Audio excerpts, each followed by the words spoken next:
And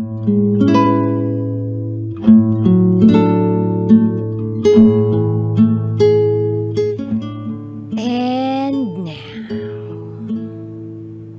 it's time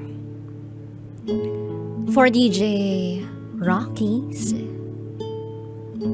Secret Files.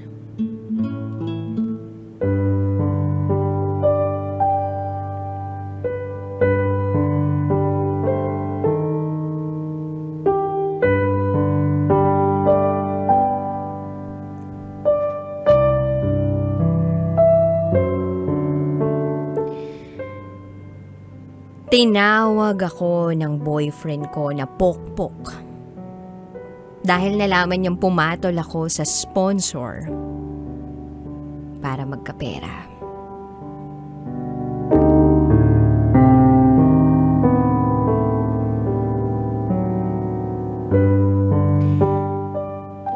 Hi DJ Rocky.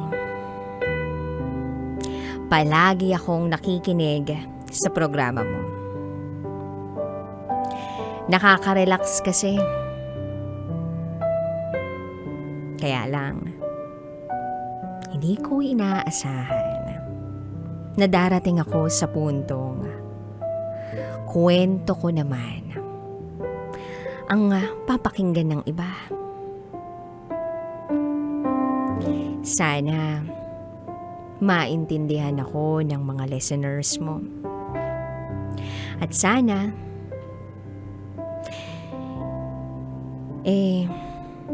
hindi sila ganun kadaling manghusga. Well, kung i-judge man nila ako, hindi ko sila masisisi. Itago mo ako sa pangalang Kath. 22 years old. Isang office girl. At ito, ang aking secret file. Meron akong boyfriend. 3 taon na kaming magkarelasyon. Itago natin siya sa pangalang Paul. Isa siyang graphic artist. Kaya lang, on and off ang trabaho niya. Hindi siya nakakatagal sa trabaho niya. Kasi tamad siyang magtrabaho. Oo, may pinag-aralan, may talento, pero tamad.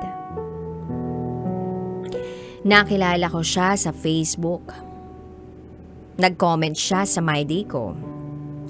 At nagkaroon kami ng conversation. Hanggang sa isang araw ay nagkita na kami in person. Sa una, okay naman kami. Sobrang saya. Marami kaming dates, gala, at plano sa buhay. Sa totoo lang, DJ Rocky, sa kanya ko lang naranasan ang relasyon na pinapangarap ko. Hanggang sa dumating yung puntong nag-live-in kami. Yes, DJ Rocky. Tumira kami sa iisang bahay. Then, month of May, yung isang friend ko, may binanggit sa akin. May binanggit sa aking foreigner. Ang sabi niya, "Huy, try mo to." Natatakot ako, kinakabahan, at nahihiya. Baka kung anong isipin sa akin ng boyfriend ko. So, ayun na nga. May nirereto sa akin ng kaibigan ko na isang Koreano. Iniisip ko, why not? Kaya lang, ang problema, paano ko ipapaliwanag sa boyfriend ko na i-entertain ko lang yung Koreano. Hindi ko naman yun gagawin para sa sarili ko lang. Gagawin ko yun para sa aming dalawa at para sa pamilya ko. So, nagdesisyon ako na subukan. Sayang eh. Pumayag ako sa kagustuhan ng kaibigan ko. Nag-meet kami ng Koreano. Nagstay kami sa isang mamahaling hotel. 5 araw kaming nagstay doon. At dun sa ginawa namin, at ginawa ko, binigyan niya ako ng malaking pera.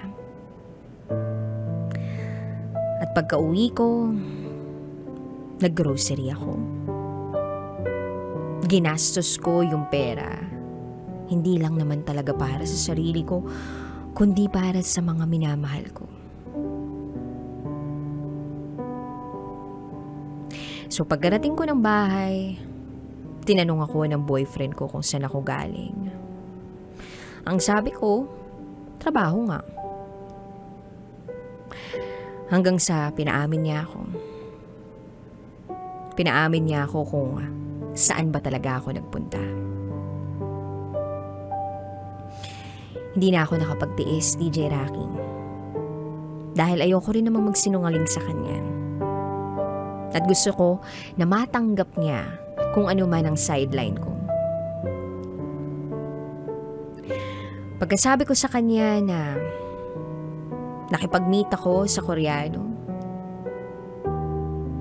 nag-iba ang itsura niya. Kitang-kita ko sa mukha niya na hindi niya to matanggap. Pakiramdam ko, nandidiri na siya sa akin. Pakiramdam ko, hindi na niya ako mahal. Pagkatapos kong umamin, nalaman ko na lang na sinisiraan na niya ako sa ibang tao. Meron akong narinig mula sa mutual friend namin na sinabi ng boyfriend ko.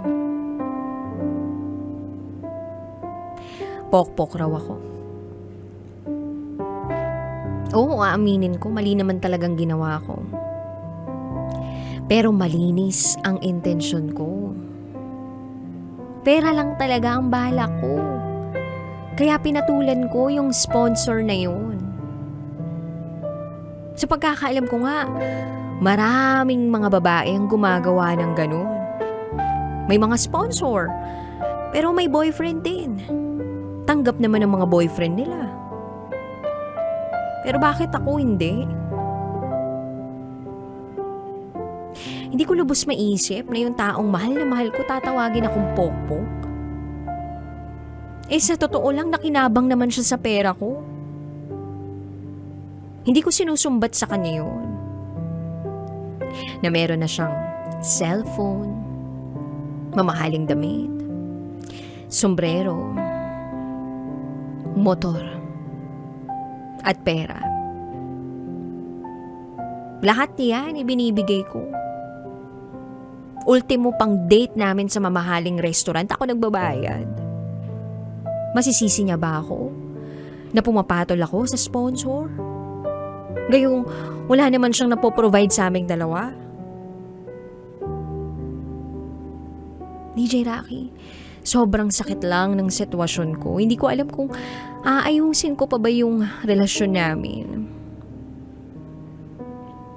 Although alam ko na nasaktan ko siya ng sobra. Pero kailangan niya akong tanggapin.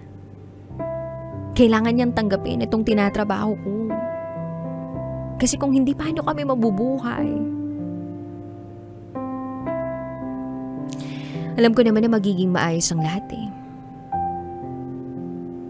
Pero siguro, in God's time. Hindi kasi madali. And besides, parehas kasi kaming babae. Yung naibigay sa akin ng Koreano, hindi naman din niya kayang ibigay sa akin.